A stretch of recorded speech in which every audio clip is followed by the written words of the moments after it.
Da-da-da-da. Yeah, I worked my way through that one, didn't I? Oh, yeah.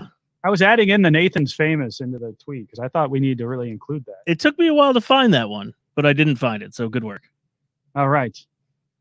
The Big Play Reflog Show is brought to you by ShackNews.com. Shack News is the place to be for all your gaming news, guides, walkthroughs, interviews, and reviews, like their featured article reviewing the new game Scarlet Nexus.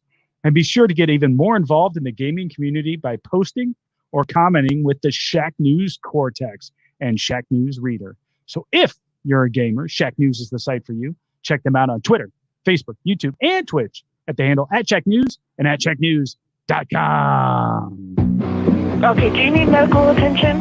Yeah. What is wrong? I don't know. I ain't no goddamn doctor. Cut back by Chubb. He's to the 10. He's still running to the 5. He dips outside left. He's doing it. Touchdown. A swing of the drive. He needs one. Away. Back to goal. Reflog. It's tough to go for backwards. No. Oh, yeah.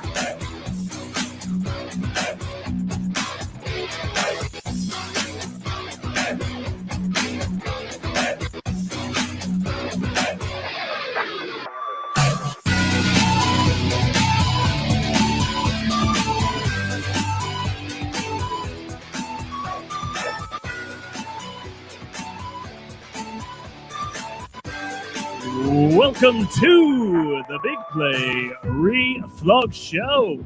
It has been 1,652 days since the Pittsburgh Steelers won a playoff game. I am your host, Big Play Dave, alongside my main man, Mr. Chris McNeil in the Matching Hats. How are you, sir? I am doing good. I'm doing very good. I don't know if I tagged the right Nathans in this, but that's okay. I bet you didn't, because I went to do that, and it was like Nathan's original, I thought it was, but I think it's original Nathan's. Confirmed. It is original Nathan's. Nick, what's going on, man? What's up? Glad to be back.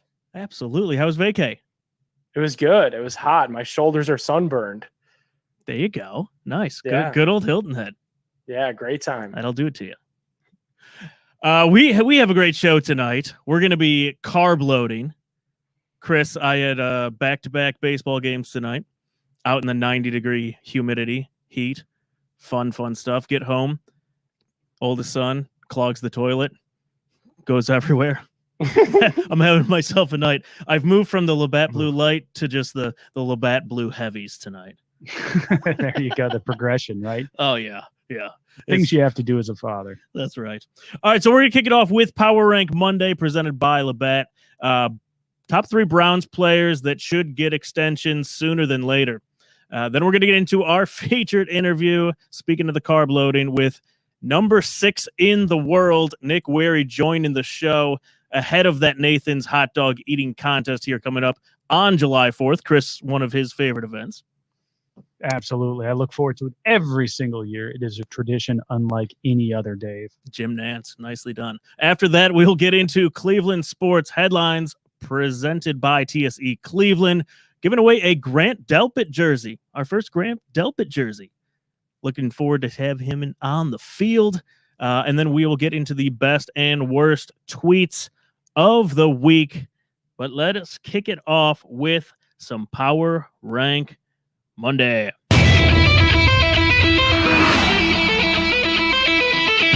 It's time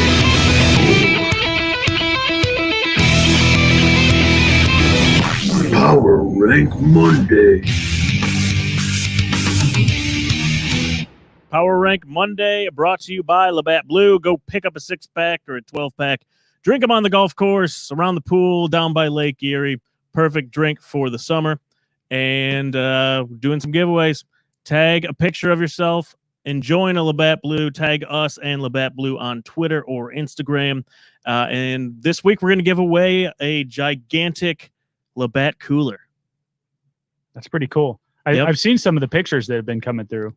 People enjoying themselves with the Labatts. I love it. Not bad at all. All right, so let's get into this top 3 power rank. Browns players we want to extend sooner than later. I'll kick it off with my number 3. Number 3. I'm going to go Denzel Ward.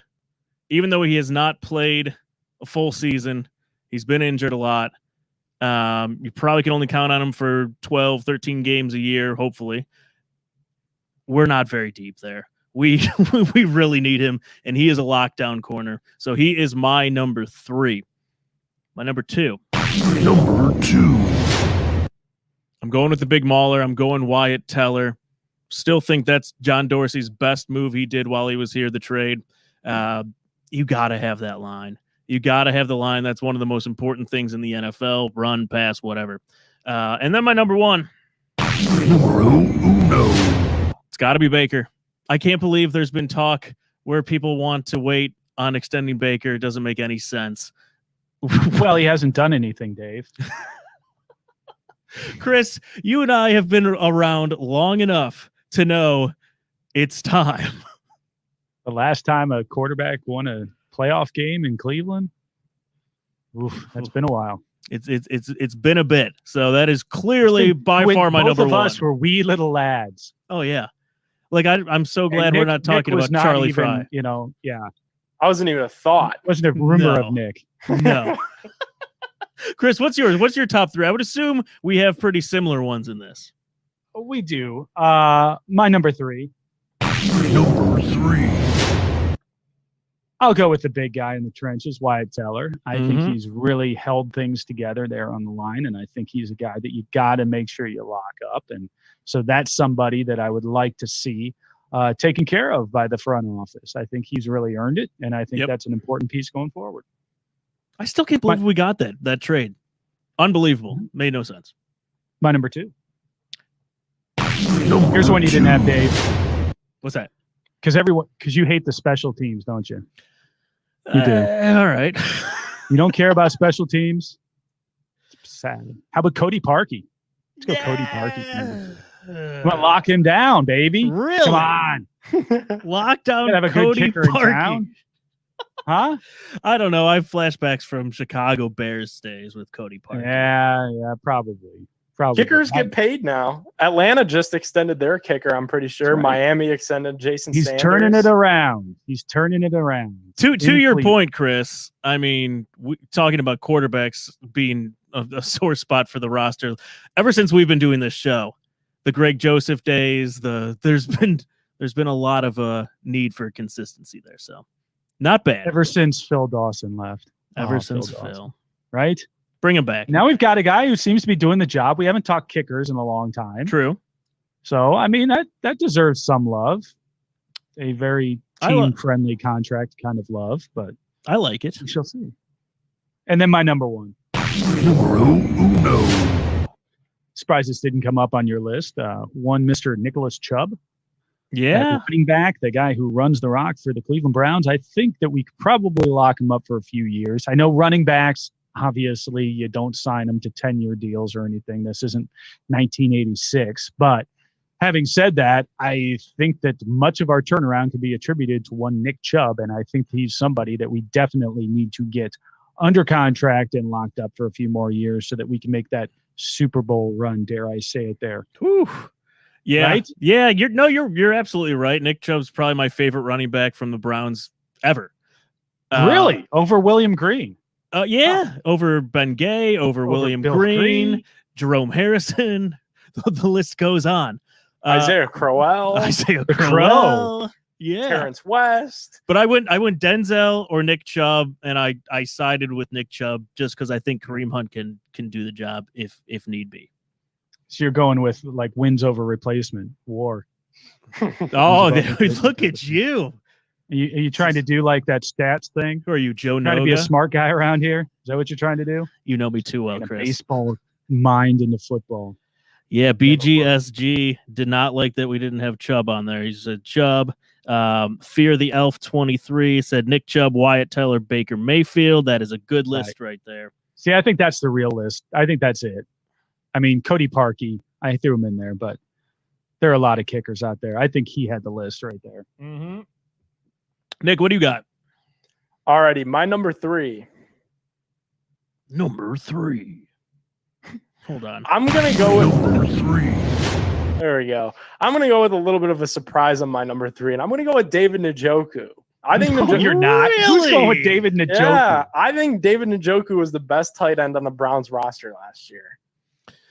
Oh, He picked up his blocking Yeah. towards the end of the year. He really started to figure it out in the blocking game. The passing game, I watched Darren Waller play, and I say, why can that not be you? And I think it can be. He has all the athletic capability, but he's just never really put it all together for one season. The red zone target is there. Baker loves targeting the big tight ends. He has since Oklahoma. I had to put David Njoku number 3, and a little bit of a surprise. I hope there's a way that they could find to get him back. I don't think that there is, but it would be nice. So you would rather have Njoku over Austin Hooper? Oh, don't do me like that. You just said he was the that's best what he tight just end. said.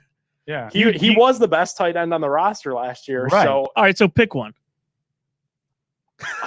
for the money, that's the This thing. is insane. Austin Hooper's overpaid, so I would take. I don't know. That's tough. That's tough. Njoku spent a good season acting like he didn't even want to be here. But Yeah. now I don't know he that does. guy that he though. wants to be here now.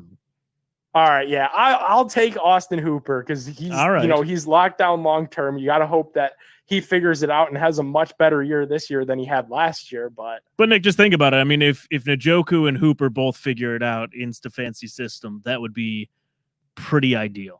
oh yeah, it'd be more than ideal because if your second tight end is David Njoku and he's giving you Mhm. tight end 1 caliber numbers, Yeah. you're doing all right. So and Stefanski's the guy that could make that happen. I don't know. Njoku's like the tight end Kevin Love. Oh come on, don't go there. You're got- right. how I Kevin feel Love about Kevin actually Love. did something in this city. Wow. He threw the ball Good to the point. other team and Well, yeah, was he the- also did something last year. Hey, he's playing for Team USA. Come on, USA. USA. Let's barely. go. Nick, He's gonna what- be handing- he's You gonna don't be like handing out the Kevin Love, you don't towels. like America. Jared on Facebook says he could eat 4 4-for-4s. We're getting there, Jared. We're getting there. Oh, yeah. Nick, what do you got? That- What's your number 2? Jared is absolutely lying, by the way. 4. I could eat 4. I think No, I bought. that's 4 burgers, 16 nuggets, 4 drinks. It's a lot. Nick. If I go to Wendy's for dinner, I get 2 4-for-4s. Yeah, I've heard of the 8 for 8. Yeah, it's fantastic. But 4 of them. 4 is aggressive. I mean, you're gonna hate yourself after. Okay, That's my number 2. Number 2. All right, I'm going with Denzel Ward. I think he's that important. Dave said it. We're thin at that position. Corners in this league are thought highly of. There's not that many great ones. Yep. So I think if you could just lock down a really good one, which Denzel Ward certainly is when he's healthy, you're definitely doing okay. It's a position that we're thin at, and I think I truly do think he's going to get an absolute bag and it surprise a lot of people nationally. Probably not locally, but I feel like there's going to be some national surprise at how much money Denzel Ward's going to get. Yeah, I think you're right there. Hopefully, we lock him up before another top corner goes because we don't want For anyone sure. else to lock it up. For sure, yeah. Just no more. Don't put any ideas in his head or in his agent's head. Yep. Number 1. Who is his Uno. agent? He doesn't have like Drew Rosenhaus. No, does he? no. It's no like. Njoku does. Yeah, Your buddy Njoku does. So I'm I sure wouldn't he'll call him sign my on the buddy. team. No problem. Make him top priority. Yeah, that is one scare. Same with Greg Newsome. Did not hire me as his agent, but hired Rosenhaus. So Oof. in 4 years, we'll have to have this conversation all over. Yeah, again. that's right. All right, my number 1 though is Baker. Too easy. He's going to get paid. He's going to get a lot of money. People are going to freak out nationally, and Stephen A. Smith and Max Kellerman are going to be yelling into their cameras. But everyone here in Cleveland knows how much he means to the Browns. Everybody remembers what he did to get us to the playoffs and then what he went and did in Pittsburgh. It ain't his fault that they lost the Chiefs game either. I think the Browns are in good hands with Baker, and he's going to get it. It's just a matter of time, and I think it's, rightfully deserved. Yeah, but I mean, time is on our side if we sign him earlier. Like, Nick, you remember when they signed Derek Carr to like the biggest QB deal ever? Yeah. He's making like no money now, like, because things exactly. change. They change so quickly. So do it now, because Baker's going to be way more money if he has a better year this year. Yeah. Yeah. You guys are all on board. I'm on board. Do it now. Do it yesterday. I'm definitely on board. Chris, are you on board with that? Like, no hesitation. Yeah, you got to sign Baker. I would like to see him not overthrow guys as often, though. I'm going to die on that hill. But yes, you got to re-sign Baker. Oh yeah, we plenty of discussions about that in the past. All right, let's move on to our featured interview. It is time to eat some Wendys 4 for 4s with our guest, number 6 in the world, Nick Weary. We will be back with him in 30-ish seconds. Now, let's go. I know you are.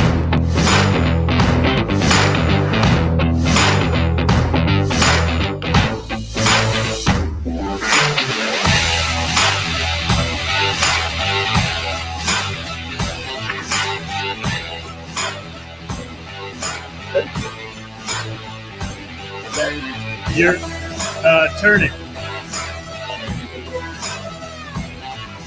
You're sideways.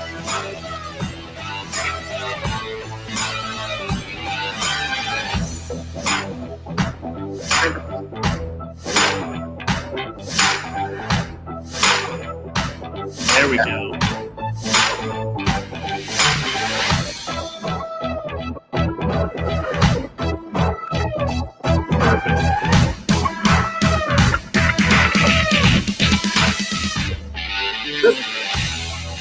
Oh, yeah. Here we are.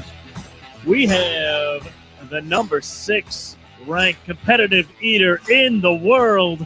He's got a stack of food in front of him, too. You will see him July 4th for the Nathan's Famous Hot Dog Eating Contest.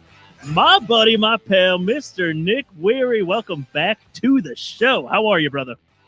I can't complain, man. I mean, look at the snack I have in front of me. Nikki is 36 weeks along, and for the baby, you're happy and healthy, newly engaged. What do I have to complain about, man? Heck yes. And I saw Mickey's she's your camera woman tonight. I saw a quick glimpse there. My camera woman. I think there's labor laws on pregnant women, so she can only do it for a few minutes. I love how he called it a snack. Nobody else caught that he said he has a nice snack in front of him. That is hilarious. It was funny about that. Me and Nick were texting before the show, and he's like, I got 6 4 for 4s, but I've got snacks and other stuff if we need to keep eating. I was like, oh my God. Nick, what's going on, man? What's new? I guess you caught us up. Yeah, it's a lot of stuff, man. January moved down to Tampa and done 2 contests since then, and then about what was that? About a month and a half ago, I won the hard-boiled egg eating championship in Vegas. Did 50 hard-boiled eggs in right around 3 minutes, and then proceeded to get down on one knee and propose, because what else does one do after they eat 50 hard-boiled eggs in 3 minutes? And I was fortunate enough to where she did say yes. Look at the bling. Yeah. He was so mesmerized by my egg eating ability. I mean, who could say no? So some people get nerves when they propose and they get down on one knee. What was it like having just how many pounds of eggs is that? It's only like 6 pounds, six-ish pounds, I think. So it wasn't too bad. I would love to try do a long form egg contest, maybe like 8 to 10 minutes. She did an 8-minute contest, I want to say, and I think she had like 106 or something absurd. So again, she has to for me. It's the nature of our relationship. But there was definitely some nerves. The video is actually online. DraftKings sponsored that event, and as she came up and she interviewed me after I won the contest, and I started to break up. I started to get emotional, and she's looking at me like, dude, hold it together. It's an egg eating contest. Like, you're embarrassing me. And I'm continuing to go, and you actually hear her say, once she realizes what's going on, she's like, oh, this is real. I'm like, yes, it's very real. So it was tough. You know, I planned out all these awesome romantic things to say, and then it just kind of felt like there was a cantaloupe in my throat, and it wasn't the eggs. It was just all my nerves, kind of everything, all my intelligent thoughts were not going. Oh, that's awesome, man. That's great. All right, so we've got a bunch That's of. got to be the most unique story ever. Like, you hear a lot of engagement stories, but that one's not going to be topped ever. Like, no one else is ever going to do that or had the opportunity to do that. Thanks, man. Yeah, that's what I figured. I'm like, you know, if somebody wants to do it, Right. bring it, and then I'll re-propose, and we'll get remarried and do all that stuff with even more food. That's right. And that's the level. It's the amount you eat. So it's like, okay, you want to do that? Well, I'm going to propose to her again. Yeah, game on. This is like a 24/7 hardcore title. This is WWE style, okay? I'm gonna outdo you. I want to see the wedding cake. Many small wedding cakes. We're not throwing a bouquet. It's whichever bridesmaid can eat the most wedding cakes in 5 minutes. You're getting married. Just give me stacks of cupcakes at everybody's plate. Oh God! All right, Nick. So we've got Wendy's 4 for 4s in front of us. Me and Nick have them as well. I've got 3. He's got a couple over there. You've got 6 in front of you. What would be the strategy for this if you were going into an actual competition and not against me and Nick? So if I was going into an actual contest, I would probably hammer the burgers down first. I would try to feel what's the most warm, and I would probably go for something slightly colder first because the warm stuff's going to stay warm and the warm food will go down. With that said, this is not exactly super warm anymore. So what I would probably do if it was all like this is I would do burgers and then nuggies and then fries using the water I got Diet Coke because I got to keep my calories down. Using that to kind of liquefy it as it goes down, finishing with the fries because there's going to be so much time like cleaning up fries everywhere in a contest. Yeah, that would give me anxiety because that's what I started with, and I would probably start fumbling even more. So finishing with that, I'll still be crippled by anxiety, but I don't have time to worry about it. I'll be finishing up. All right, we have a couple live comments before we get into this, but Ed in Columbus, he wants to know, in competitive eating, if one were to partake in the Josh Gordon activities of the Browns, is that considered doping? If you would like to be my guest, I think then the problem would be you would casually sit down and want to enjoy your hot dogs or your burgers with like some spicy brown mustard, and you would just be sitting there. And we talked about this in poutine in Toronto. It kind of naturally came about in conversation, and you'd probably just be like, man, this is good. Can I have some more, please? Let's play some video games. Consuming your food versus ravenously consuming it. Why are we competing, man? We should be friends. Exactly. Like, what are we doing, man? Think about this. We could call it friends eating. That's what we're doing, man. Exactly. It would turn into Friendsgiving really quick versus violent, consumption. I will say, by the way, you have one of the most violent motions in the Nathan's hot dog eating contest. Is that by design? Is that intimidation? Or is that just the way you've been doing it the whole time? I guess it just I'm just a violent person, Dave. No, I guess it kind of just naturally came that way. It might just be for a while before I did any of this. My job was to move heavy things somewhat quickly, in bodybuilding, under contraction or whatever. And so it might just be from that, or even some of my athletic background. Even when I pitched in high school, I lacked anything that you would call like talent or ability. So it was very much based on just being tenacious, hard work, and trying to throw the ball so hard that my shoulder kind of ripped out of socket. So a lot of anything I've done at a decently high level typically relies a lot on intensity. So I think for me, that's just kind of naturally where I fall. All right, we got one more live comment here. What they want to know, what was your first competitive eating event? In an amateur sense, it was the punchki eating contests, which are like Polish jelly donuts that come out around Fat Tuesday. Yeah, those are huge in Cleveland. Sure. Yeah, those are pretty good. So you get the prune ones, but they do move everybody along. But that was my first one, which I won. And then my first professional contest was the White Hut Cheeseburger Eating Championships at the Big E in Massachusetts. And I was just a bodybuilder who kind of waddled his way on stage thinking he was entering the amateur division. And they're like, no, you were the pros. Okay. And I placed 5th amongst the professionals, not really knowing what I was doing, just being ravenously hungry because I competed like 4 weeks prior at the NPC Garden States in New Jersey in bodybuilding. Wow. That's Before we awesome. get too far, Yeah. I do have to comment on the room. How awesome is that? He's got like your typical kind of set up family room with the couch. You got the clock. And then you got these 4 belts on the wall. They're just unceremoniously just hanging on the wall. That is fantastic. Thank you. Yeah, there are 7 giant pink belts that looks like I'm married to Oscar De La Hoya. None of those are mine. And I get to gladly look at them every morning. I think it's so when we get into an argument or like if maybe I have a better contest than her, as soon as we get home, she can just point to the wall, be like, and then just put me right back in my place. Yeah, I had said 4. We only had 4 on camera. You say there's 7 there, huh? Oh, Mickey just moved the camera. Yeah, look at it keeps going and sure going. Yeah. And I like how you feng shui them around the thermostat too. Oh, they're well done. And then the exact angle of the ceiling because I would probably lose my mind if they weren't.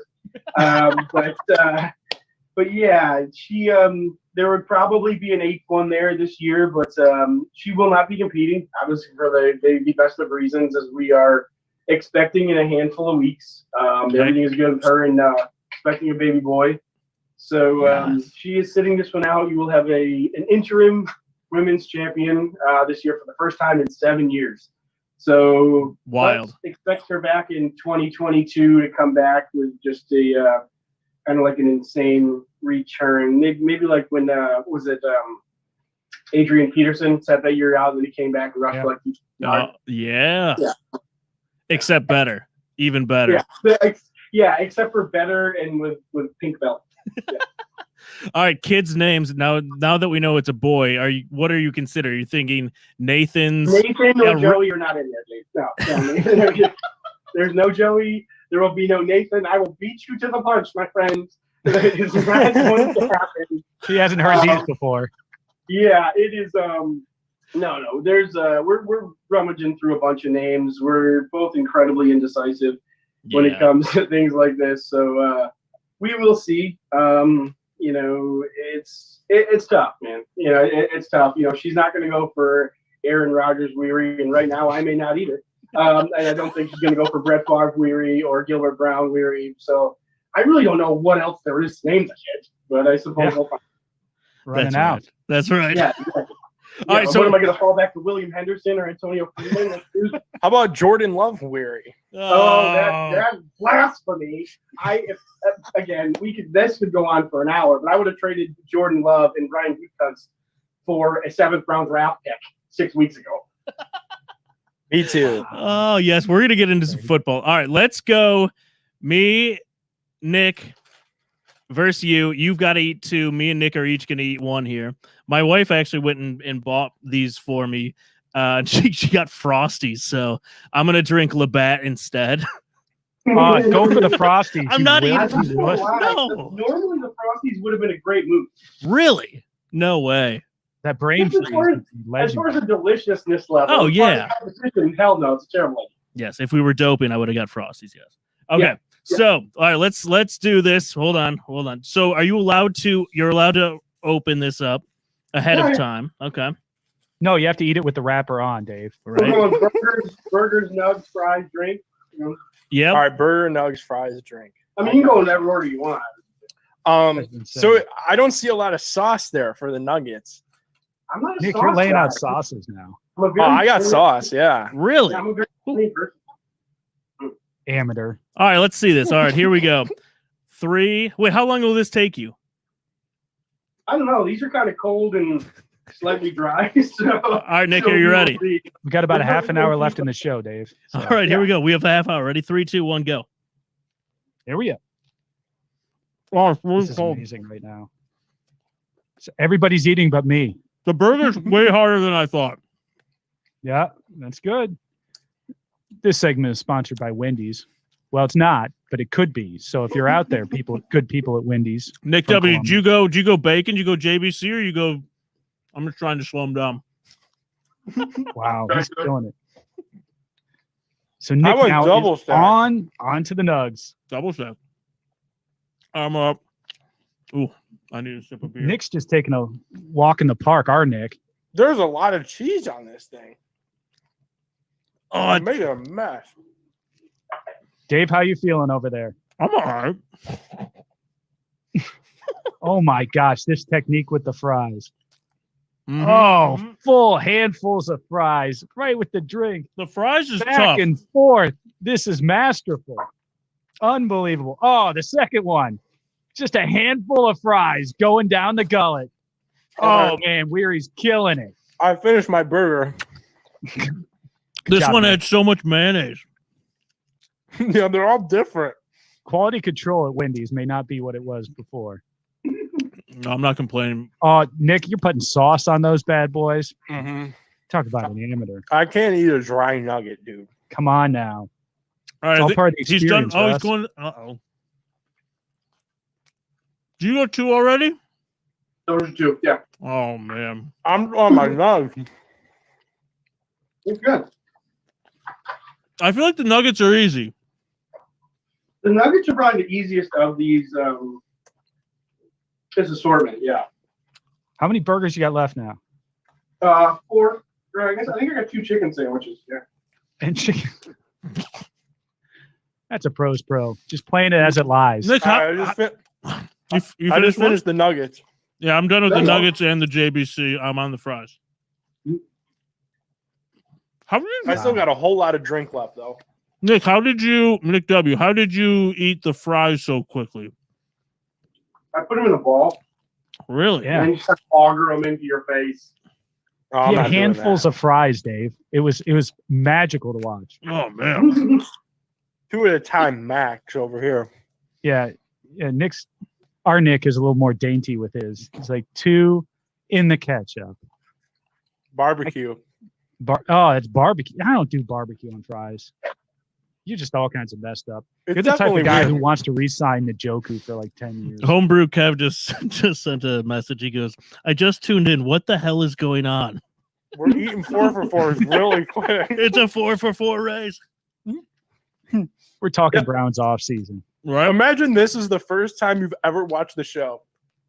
And You're this is what definitely tuning back in. Yeah. Oh, I'm This hurting. small fry is real tough. Yeah. You guys are making me sick over here. Just take it, kind of fray it out. It almost looks like a squid. Look at that. Oh, that's so many. He That does. is- He's got the technique with the way he puts it in his palm, so it all, That's why he's a sticks out dominant about the athlete. right distance, so he can just jam it in his mouth. Dave, did you even finish any yet? I just finished 1 4 for 4.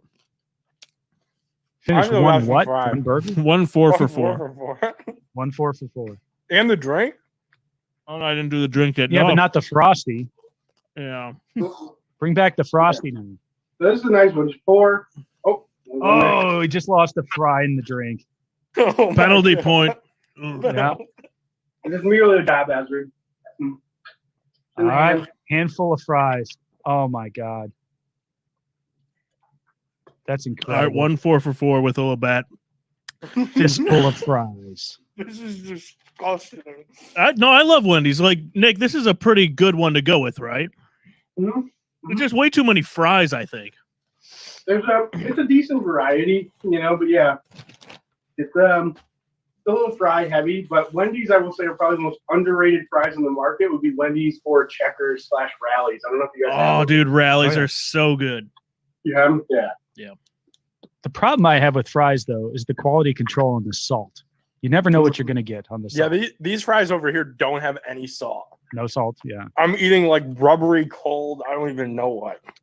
It's There's no better ratio to probably do it difference. quickly to have the less salt.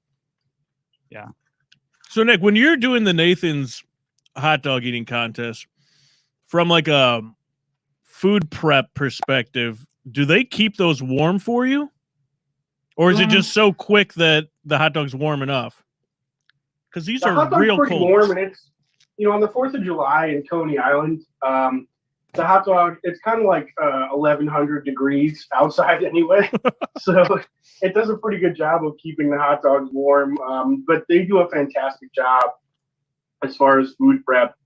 I will say they do a great job of keeping the hot dogs warm and not allowing the buns to become super duper dry. Like anyone who's been to a barbecue, if you open a thing of buns, everyone has that like asshole family member that doesn't seal the buns back up, that tears it open. Like, great, now they're super dry. This is why we don't invite you, Steve, to the barbecue. Get the hell out of here. So they do a great job of making sure those buns don't dry out. It's good advice there on the buns too. You're absolutely right. They dry out really quickly. Mm-hmm. All right, I just finished a 4 for 4. Drinking it all. That was really slow. I finished that 5 minutes ago. Was good job, Nick. Thanks. You represent. Thank you. The strawberry lemonade is good. The Wendy's strawberry lemonade, like that's one to enjoy. You can't. I regret getting that because now I can't enjoy it. Like I didn't enjoy that.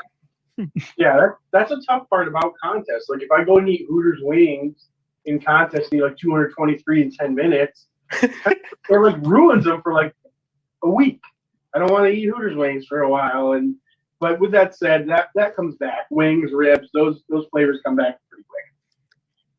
Is there anything that you've been like permanently turned off from because you competitively ate them? Oh, that's a good question. I don't know if it's because I competitively ate them. There's definitely a few things that are very selective or very regional, so to speak. But moon pies, I will say. The moon pies. And I am not big on marshmallow.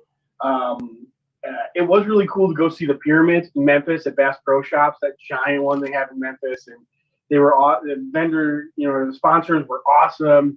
The moon pies, for whatever reason, that day was like 48 degrees in Memphis, freezing cold, and ramming marshmallow and 86-year-old graham cracker down my face was not the most pleasant of contests.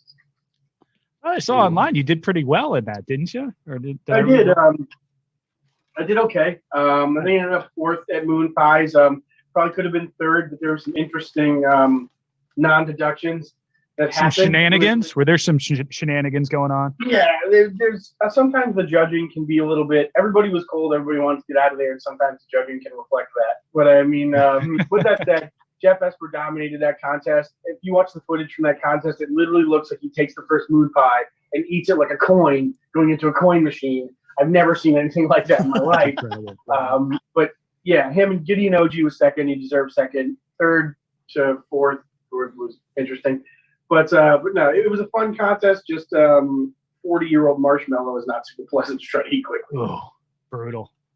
Yeah. Now I think so. Chris eats. We open baseball cards each week from the 80s, and Chris always eats the gum. I do. Chris, I feel like you could beat Nick in a 1980s gum eating contest.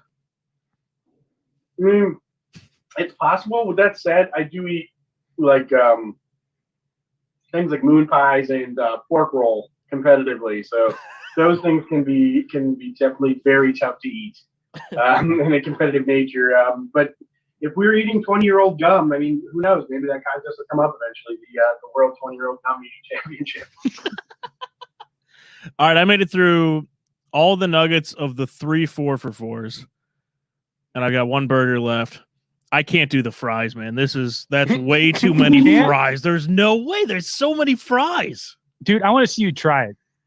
Do the fistful of fries like he was doing. Use that technique. All right, hold on. Let me find some. The squid. Fistful of fries. He called it the squid.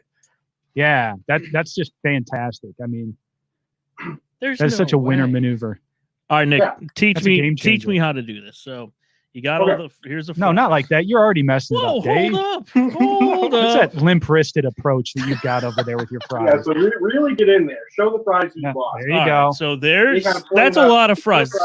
No, that's a dainty bunch of fries. That's you got adorable. there, Dave. 1, 2, 3, 4, 5, 6, 7, 8, 9, 10, 11 fries. How many do you have, Nick? That looks like about 10. It's the whole box. It's a whole It's the damn whole box. thing. Yes. Take that, All right, so hold then it in you your mouth, you and- twist and it. just auger it in. Oh my God. There's no way. He looks like the director from Super Size Me. Was it Morgan Spurlock or something like that?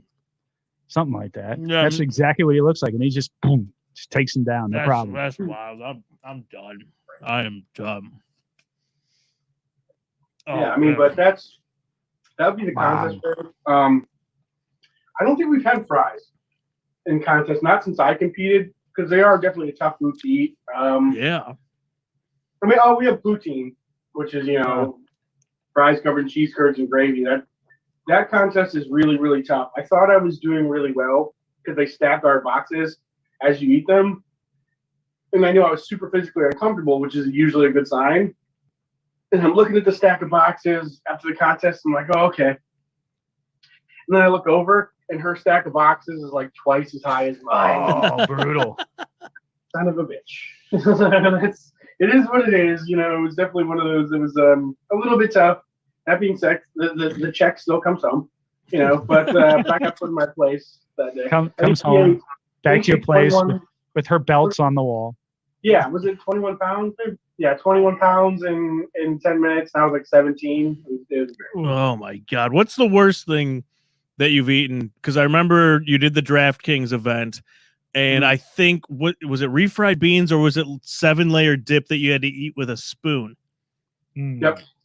Oh Yeah. I feel like it's gonna be a really weird situation in the bathroom in a couple hours. That's the fastest I've ever eaten a 4 for 4. That's it'll take a little bit. If you ate it quickly, you probably didn't chew it as much. So give it some time. It'll digest. But it was the weirdest thing. I don't know.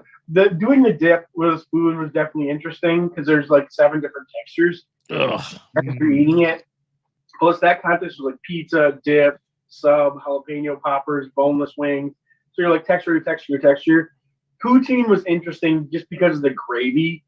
You're just slurping down like wet fries with cheese curds, and it was probably high 30s in Yonge Dundas Square, Toronto. So it was super cold, eating cold gravy. Smoked Poutineery makes some awesome poutine. That was really tough. That was probably the most different thing that I've eaten, again, outside of moon pies. Yeah. But who knows? When I did Buffalo Wing Fest, we're eating wings, and they're flaps and drums. And I pick a wing up and just shoot hot sauce straight into my mouth. And we're like 3 minutes into the contest. So there's footage from that contest where you can literally see me like this, like trying to find things. And I just looked like a pirate in a wing eating contest. It was terrible. Oh, that's awesome. Those burgers there. Yeah. So how much have you eaten? You had 6 and 3, 4, and you're not. I mean, 2 you're burgers, 2 drinks, and the fries. So just casually Almost done, Dave. man. Because he kills those fries. I thought I could do Burger's better not than too I far just behind. did. That was sad. I love Cam on Twitter says dainty is the perfect word to describe Nick Padone. Oh my God. Nailed it. One more. Here we go. Look at this. Look at the form. Okay, This let's squid. watch this form one more time here. See that, man? Look at that. Just all those fries. Super size me. Cold fries too. I'm sweating, by the way. From 1 4 for 4. I'm sorry, I don't mean to make you 1 laugh. 4 for 4. You just ate a normal dinner, essentially. Yeah, right. Slightly faster than what you normally do. Yeah, I had some chicken tenders before this a couple hours ago. Oh, okay. There you The go. excuses are starting to roll in. Easy now. Easy. You ever see like that's like that tweet from a couple days ago? Someone hacked my Twitter. Right? Yeah. You're going to have to go back and check the tape, Nick, see what happened. I did like all the questions when you guys had posted, like, what would people want to eat? Oh against me. yeah. Some of those responses, all I could think is like, I think I posted that Walter from The Big Lebowski, like, you are entering a world of pain. a bad choice. I said, people say sushi is one. Like anything with rice is very tough because it expands. You ate a gigantic sushi, didn't you? Like one giant roll on YouTube. Yeah, we made a 10-pound California roll. Oh my! And I would assume you made it, right? We did. Like We you made it at can't home. order that. No. I mean, you could try, but I don't think it would go well. We made it at home, and we used like a dollar store tablecloth as our sushi roller, and it was something like 60 nori sheets, and you have to be super careful because they could be fragile. But luckily, a combination of somewhat of my architectural knowledge and her incredible patience with my lack of patience made this awesome California roll with imitation crab, avocado, sesame. It was actually pretty legit too, because we wanted to make it as realistic as it possibly could be versus just this mound of nonsense. So yeah, even the spices came out pretty nice. It looked like a legit roll. I would order it. Mm-hmm. Yeah. All right, so we're 6 days away from Nathan's. Last year, we were all watching. Me and the kids were watching. You crushed it. Was that the best of the event that you've had at Nathan's from a performance perspective? That was the best. My first year. Yeah. First year I was 10th, and then I think I did 31 or something at the table. It was a rough year. Next year I was 6th, and I want to say 36th at the table. Last year, on 3 days' notice, getting into the contest, Yeah, I remember. I ended up doing 39 and a half. Oh. Placing third, which wasn't too bad. This year, my number will be higher than that, undoubtedly. Because if I went from 10th to 6th to 3rd, I have no plans on slowing that ascension down. You know, it's not disrespect to the other eaters. Yeah. I can't play defense, so my only opportunity here is to just mow you over. Just get out of the way. Period. You know, so I'm going with the early 2000s, just the Minnesota Vikings. Maybe we could just score 60 points and win this game. You know, essentially. So that's kind of the plan is go in and do what I can do. I've been working very, very hard. I'm lucky to have probably the best training partner I possibly can have. Right. You know, obviously she's not training with me, but she is there, you know, motivating me and kind of keeping me out of my own head. And I'm planning on going in and kicking some ass next week. Heck yeah. What's it going to be like with the fans there this year? Because last year was super weird. Sorry. Should be pretty awesome, man. Last year was weird. It was, don't get me wrong, we knew everybody was watching at home. So you have all those fans watching and stuff, but inside with just the camera crew and the other eaters, it just kind of sounded like a huge ASMR video. So that was kind of different as opposed to thousands of people screaming for you or against you, or just the electricity that goes along with those thousands of people. It's almost impossible to either one of two things. You will be crippled by it or you'll feed off it. And personally, I'm more of a gamer to where I'm really excited to have everybody there. I can't wait for all those people who'll be rooting for their favorite eater. And, you know, he's going to do this. He or she's going to play second, first, third, fifth, whatever. They're going to do this. And me to go in there and just really ruin that day if it's not me. You know, I'm sorry, but I have no problem putting a frown on that face. Me taking your favorite eater and sending them back. Heck yeah. So I am really excited for next week. I am very confident in the body of work that I've put in to get there, and I can't wait for all the fans to really be screaming and everything, to see some really big numbers. You know, who knows if there'll be records broken, be a new interim women's champion, and just some sense of normalcy for us, just eating in front of a crowd. Yeah. Yeah, and then so let's. It was a weird setup last year. Yeah, I mean, they made the best of what they It looked could, good on and I TV understood. though. Yeah, they were all in those little plastic boxes, and Yeah, they were very slimming. No, it was cool. I didn't mind the plexiglass dividers because, as you can imagine, things can get a little messy. up there. Flying debris. He's a With that said, squeegee. Yeah, exactly. You should have guys with squeegees up there, but it'll be really cool to have all those people there. It's in where the Brooklyn Cyclones actually play. It's in, I think it's like Maimonides. I don't know how you pronounce it, but it's where the Brooklyn Cyclones play. Okay. It'll be in the stadium. It's really cool. It's a ticketed event this year for the first time. I think that's kind of the direction to take it with the amount of people that love to go. And it'll be really cool. I think Chestnut's going for trying to go for win number 15. You have Jeff Esper, who's the second-ranked eater in the world. Yep. Beating Chestnut a handful of contests, but hot dogs kind of have given him fits in the past. I believe Matt Stoney, who's won the contest before. Darren Breeden's placed second 2 years in a row. Some other phenomenal eaters. And then you have myself kind of going in there trying to be in some Cheerios. So. The people's champ. Yeah, so something. I don't know if I'm the people's champ or the one that people love to hate. So either way. Doesn't matter. Yeah. Either way, they're watching. Does not matter. Just tune in. And here's the last burger going down. Amazing. I don't think we're ever going to have an interview like this again. What do you think, Dave? Oh man, I got the comatose kicking in. Headlines are going to be you still real awake over there, slow. Dave? I'm I'm gonna awake. have to carry the rest of the show with me too. Yeah. He's done it. He's done it. It is gone. He's down to a drink, and he's about to kill that. 3 was way tougher than I thought. I told you it would. Yeah. Be. Well, so Nick, I was telling the guys, when I go to Wendy's, I'll just do an 8 for 8 as my meal. Most economical. It's a great, fantastic meal, but 3, no. It's some people you have that. That's where your capacity is right around that 2, 2.5, 3 mark is where your body says no. And honestly, that's probably for the best. I don't know if I would condone 12 for 12s or 24 for 24s for anyone. Yeah.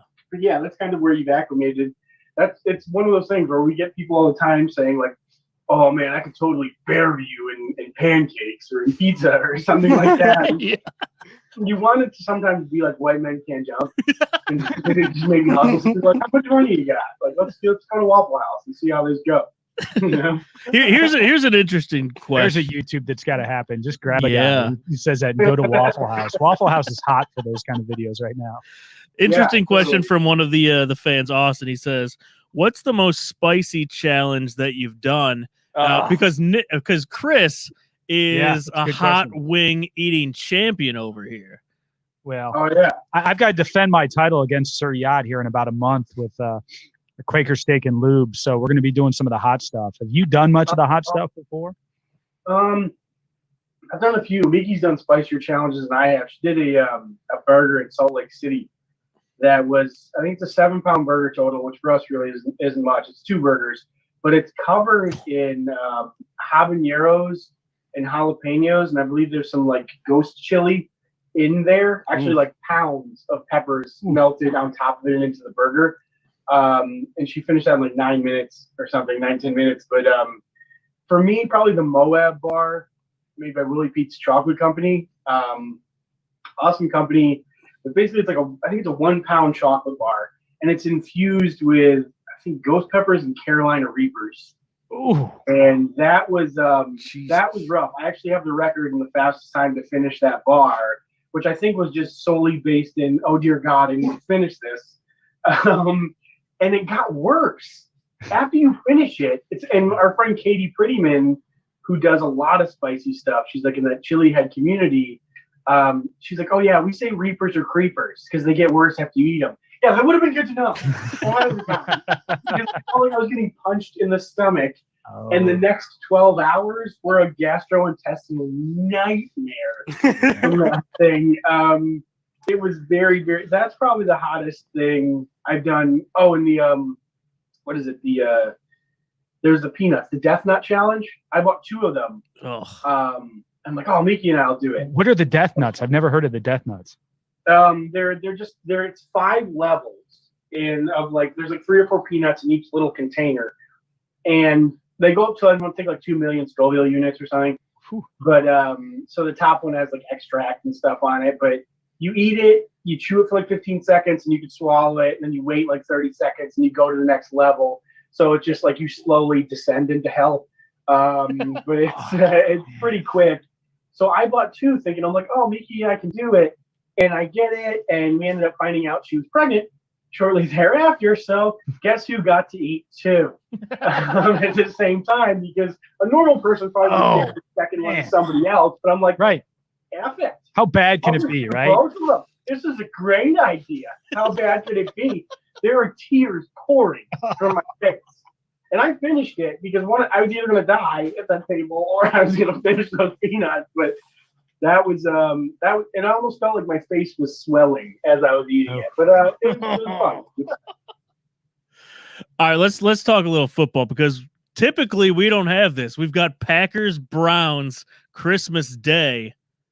Yeah. How are you feeling about this? What's going to be on tap for the menu for this on Christmas Day? Are we going tailgate food or are we going traditional Christmas?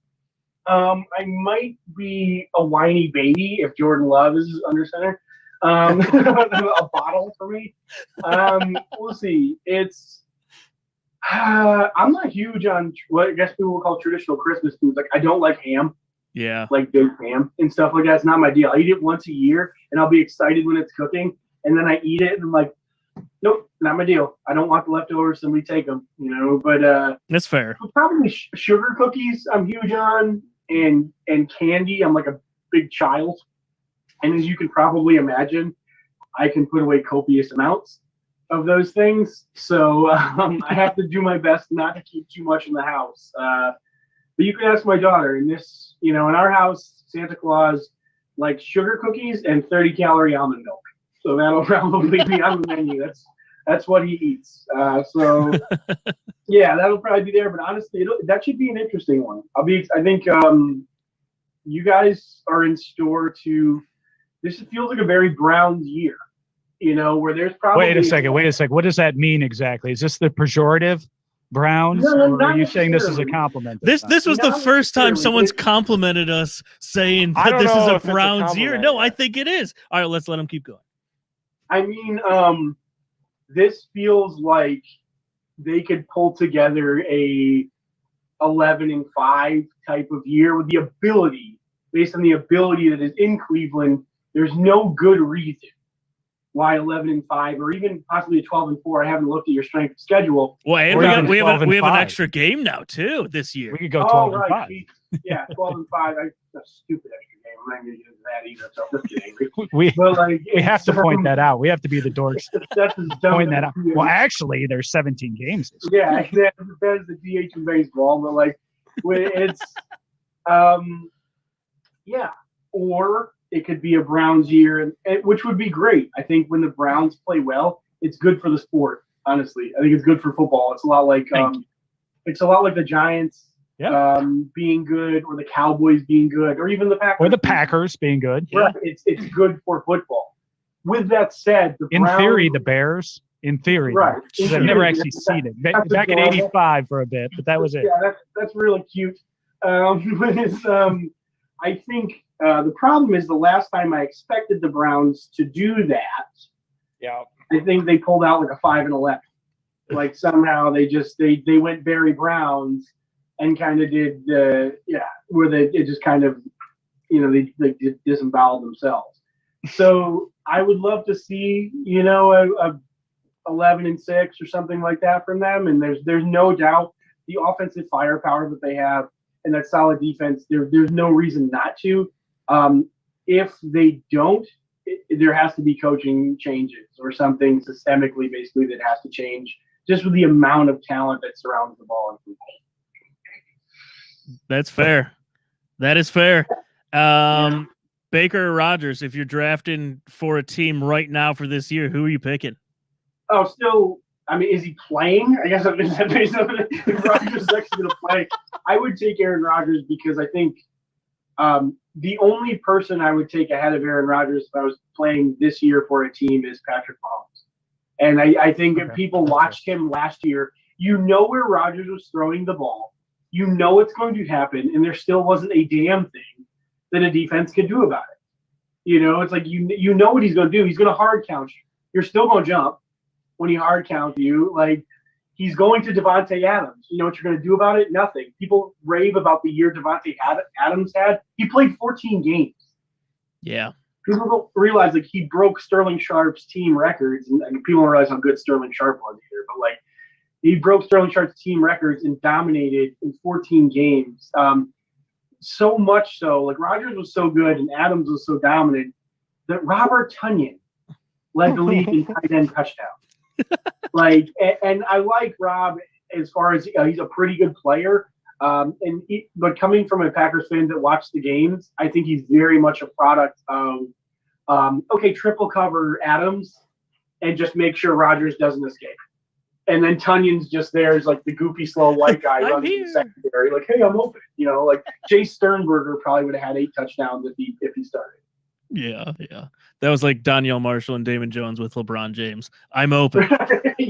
Exactly. Kind of. Or like whichever point guard Miami had in the beginning of Dwayne Wade's career. Like Rafer Alston and those guys just had some decent years because like everyone cover 3, cover the shooting guard.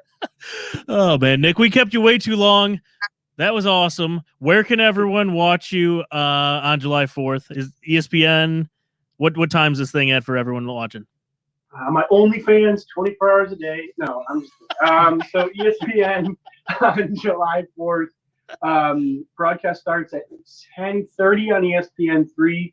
I believe for the women's. I believe the broadcast starts on ESPN at 11 or 11:30 for the men's contest. Check it out. It'll all be listed. You will see some behind-the-scenes stuff, which should be pretty cool. You'll see Chestnut going for title number 650. You'll see a new women's champion, undoubtedly. Yep. You'll see pregnant Mickey there being an awesome support system, and by support, probably yelling like, "Go faster, idiots!"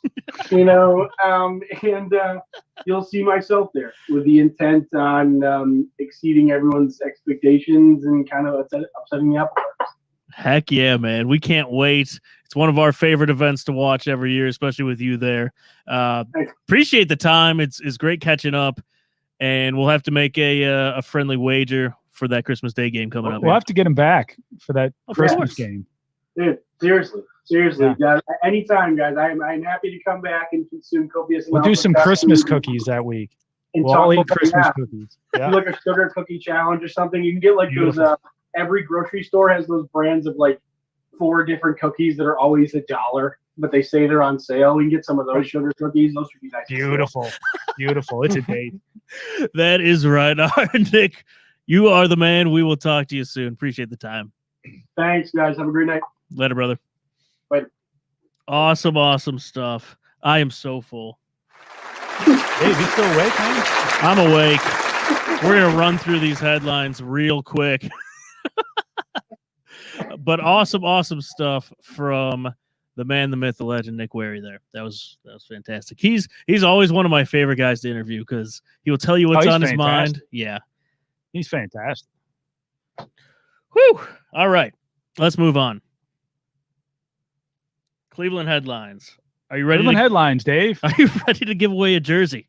Let's do that.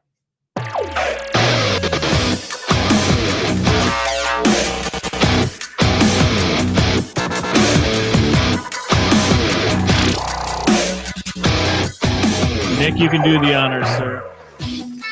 Oh, cool. Guys, because Cleveland headlines are brought to you by our good friends at Total Sports Enterprises. Cleveland, every week we will be giving away a signed Cleveland Sports memorabilia item courtesy of TSC Cleveland. Check them out. Follow the Big Play Reflog Show and TSC Cleveland on Twitter for your chance to win. Every week we're giving away signed jerseys, helmets, but at TSC, you could have personal items that you want to send in. TSC truly has it all. Stay tuned for next week's giveaway. Look for our show tweet to announce how to enter and how to win.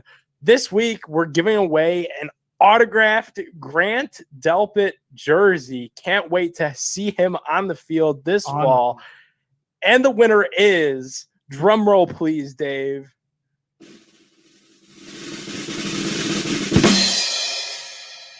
John Nada on Twitter at 25C Bowman 25. You just won yourself a Grant Delpit jersey. DM the show, and we will make sure to get that out from you from our friends at TSE Cleveland. You just gave that to a Reds fan. To a what? To a what, Chris? A Reds fan.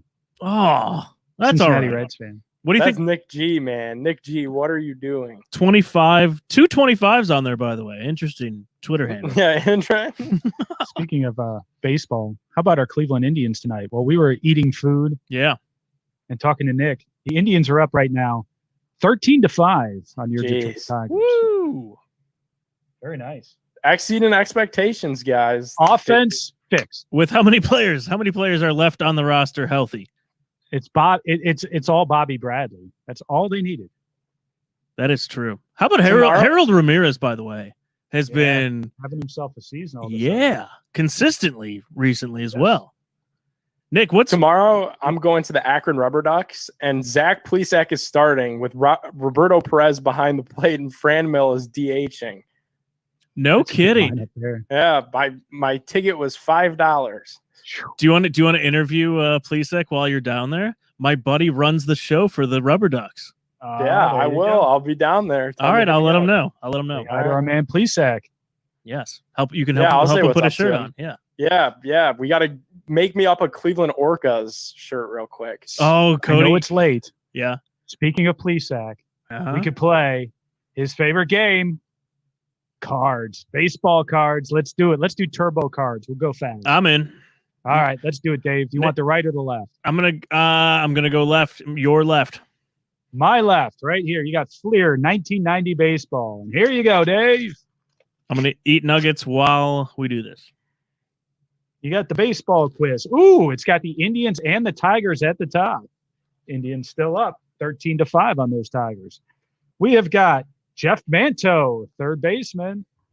Steve Buechele, third baseman. Nope. Will Clark, but that's an anniversary card. Kurt Young, Hubie Brooks, John Wetland. That's not bad. Pitcher. Yeah. Jeff Pico, pitcher for the Cubs. Nope.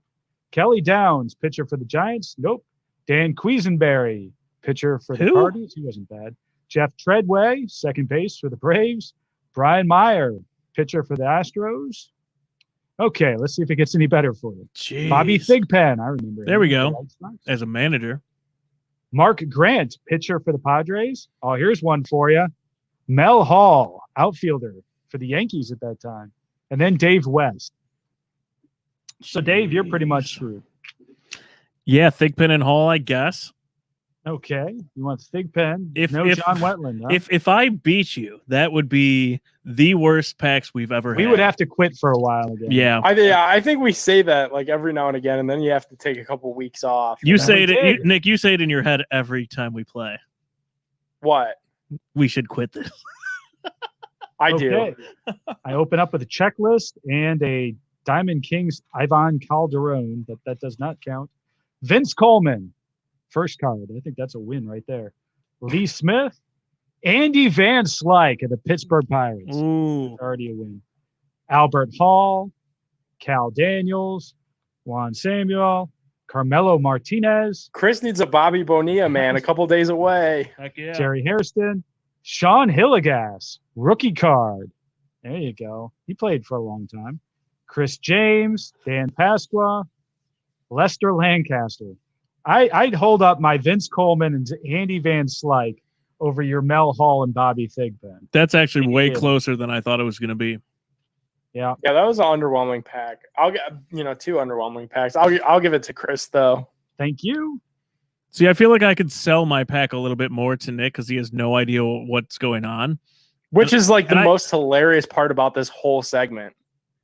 You've heard of Andy Van Slyke, right? No, yeah, like See? that's what I'm saying. Like I go Boom. off the players that there's a few players in each pack, and usually I hope that it's the two that you guys pick that are the two that I've heard of because they're the big names. Look at Austin on Twitter. He says, "Can I send y'all a box of cards somehow?" Yes. Yes. He's yes, gonna you can. fix it, and it's gonna be like all the worst cards ever. Austin secretly hates this segment. If Austin wants to send us some cards, he can play along with us during that segment. And we've got a final. Indians win 13-5. Heck yeah! Is Morgan gets the win. Is Tito the best manager in all of baseball with all of these Yes. injuries? Would we be where we're at without this dude? I don't think so. It's surprising how much hate he gets. I mean, seriously, if you see on social, Well, whenever just, they have a dip, man, yeah. everybody's like, okay, Tito's got to go. Put him out to pasture. Put him out to pasture. I mean, it happens so quickly, and I'm always surprised because you're right. This team has nothing right now, and he's just putting it together. This is probably it for him, though, right? Like, don't you guys think? Yeah, Next I think year, it's going to be Sandy Alomar Jr. Yeah, yeah. Put it in writing, man. Big play okay. reflog had it first. Good with That's that. right. Where's the toaster at? Normally just on the Browns beat. Bring the toaster back. Yeah, the toaster jumps into the Indians beat. toaster. Yeah. Cavs Wow. toaster. Cavs toaster. Yeah, we need to have different appliances, I guess. Cavs refrigerator. Cavs refrigerator. Indians microwave. Blender. Nick, so we didn't get to talk to you about the Cavs lottery. It was awesome. Yeah, right. What'd you think about that moving up from 5th to 3rd? Yeah, so I was watching it, and like we get past pick number 7, I'm like, thank God. We get past number 6, I'm like, okay. We get past 5, I'm like, this is getting very real now. You know, top 4, you're guaranteed Cade, Jalen Green, Mobley, or Kuminga. I'm like, I like where we're at.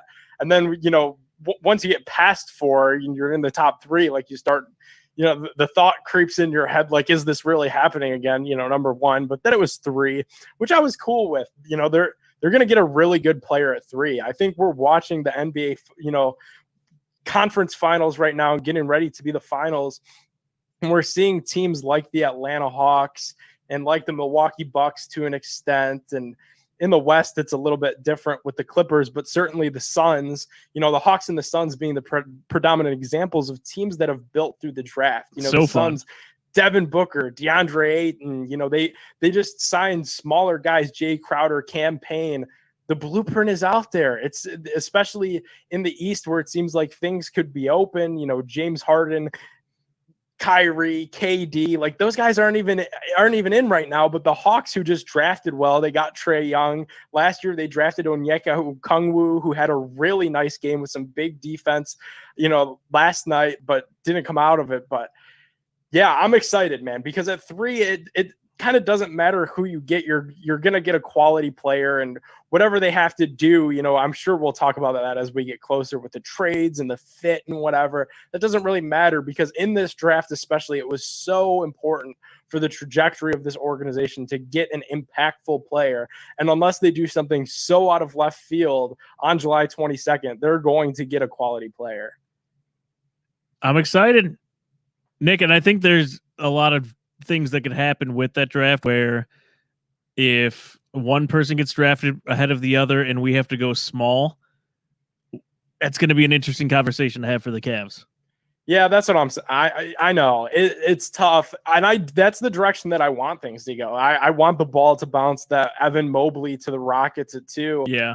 As much as I love DeAndre Ayton and I'm respecting what he's doing for the Suns, and I so desperately want to steal, you know, Phoenix's blueprint here moving forward, I think the league is about putting the ball in the basket. It's about good guard play. And I think there could be some sort of universe where Sexland could exist with Jalen Green. That's something that the Cavs Really? struggled to do last season, is put the ball in the basket. So if you draft Jalen Green at 3, why does that mean you have to trade away the best scorer on your team in Colin Sexton? Instead, I'd try to find a way to make it work where you could have these guys that are all quality scorers and kind of like what Nick said about his, you know, philosophy going in this weekend to eat these hot dogs. Just play offense. Try to score a bunch of points because that's the way the NBA is moving. Love it. All right, best and worst tweets of the week. Let's do it.